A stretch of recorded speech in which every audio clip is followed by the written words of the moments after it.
Это ВАЗ-2102 и это ВАЗ-2102, но в таком вот интересном исполнении. Всем привет! Сегодня я в гостях у Ильи и у его замечательного автомобиля.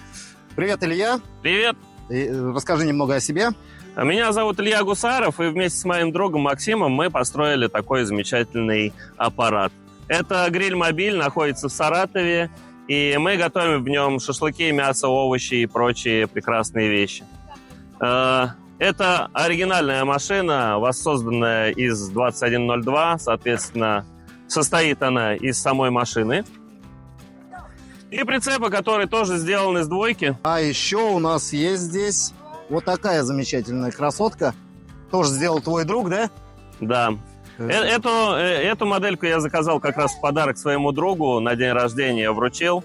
Для того, чтобы это изделие радовало его не только в гараже, но и дома. Кстати, Илья Гусаров ведет YouTube-канал. Если что, ссылочка будет в описании, так что заходите. У него тоже там очень интересно. Обратите внимание на номера.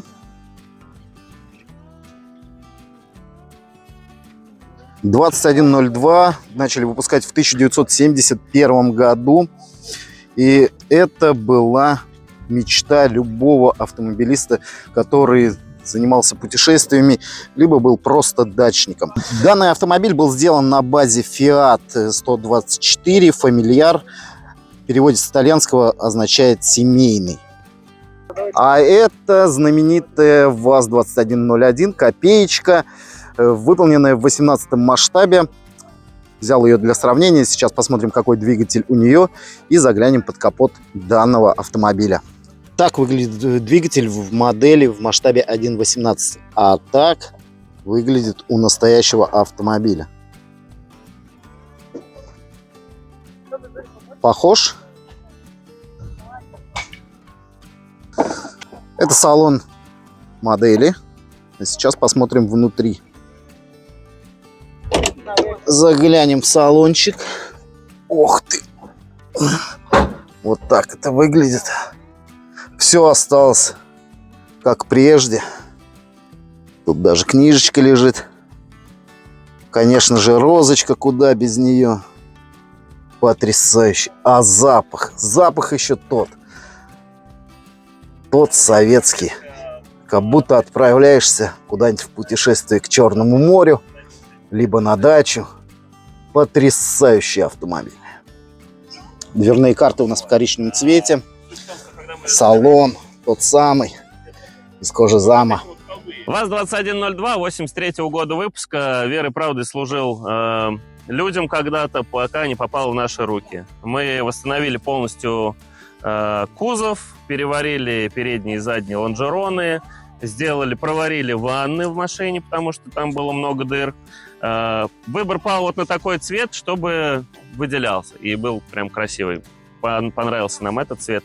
Мы вообще изначально смотрели цвет, который для Матиза, но вот такой салатовый как бы нам больше в душу запал. Внутри измененный салон. Изначально салон был бордовый. Этот салон мы нашли у дядечки в машине. Машина, которая была припаркована около 4 лет, стояла с открытыми окнами. И этот салон мы перетягивали, получается, полностью на сиденье. Причем передние и задние сиденья от разных машин. Что еще сказать? Эта машинка участвовала в дрифт-гонках, пока я не вырвал передние рычаги. В дрифт-гонках? Да.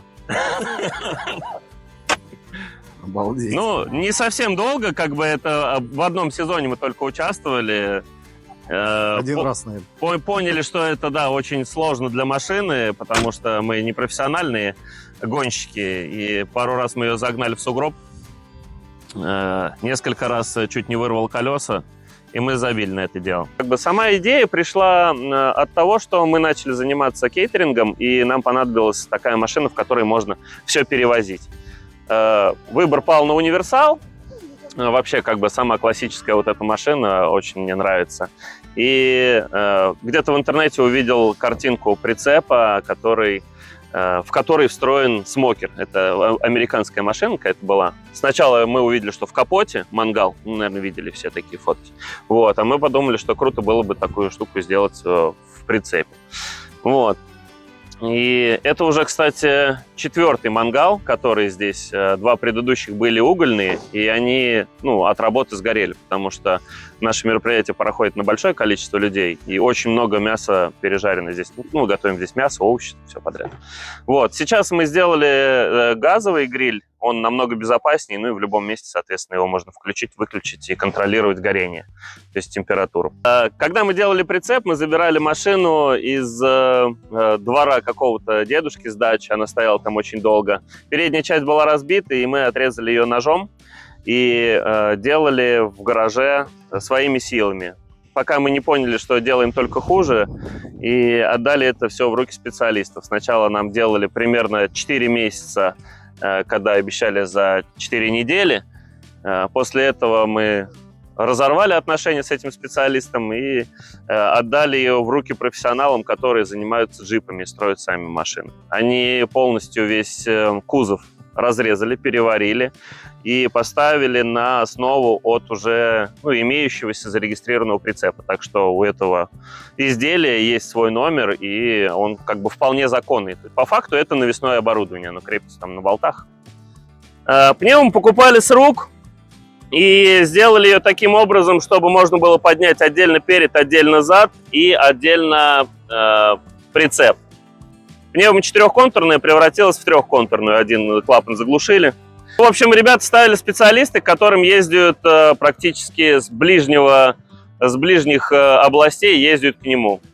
И служит она нам сейчас уже верой и правдой, 7-й год. Бывает у нее истории, что она нас подводит, но человек нам никогда не отказывает и обслуживает ее своевременно. Вот, поставили вайтволы для того, чтобы создать хоть какую-то, так сказать, красивую обстановку. Как видишь, они поджирают резину. И тоже они 7-й год стоят, у нас один отвалился вообще. Также вот эта история с колпаками достаточно забавная, потому что поставить колпаки можно только на специальные колеса с ушками. И эти колеса мы покупали в другой области, я ездил в Пензу за ними.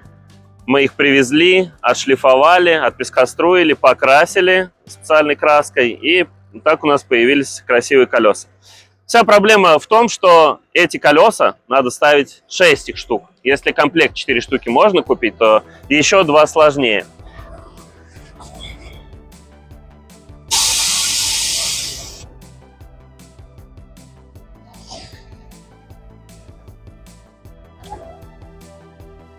А пневма где у нас спряталась? Покажешь? Здесь стоит компрессор Беркут на 25, на 20, R20 стоит. Вот, и 4 контура, соответственно. Ясненько. А должно быть запасное колесо? Должно быть здесь запасное колесо, все верно. И вот посмотрите, какой ровный на самом деле багажник, сделали в Советском, так сказать, Союзе. Можно разложить диван, и будет прям спальное место. Идеальный автомобиль того времени для путешествий. А вот это уникальная разработка, это торсионное устройство, которое держит багажник. Видите, он просто висит, никаких здесь дуг нету, как сейчас у современных автомобилей, а держится за счет этих торсионов. Ну что ж, ребята, вот такой видос сегодня получился. Если вам понравилось, то ставьте лайки, пишите комментарии. Все, всем пока и всем самое главное, конечно же, добра.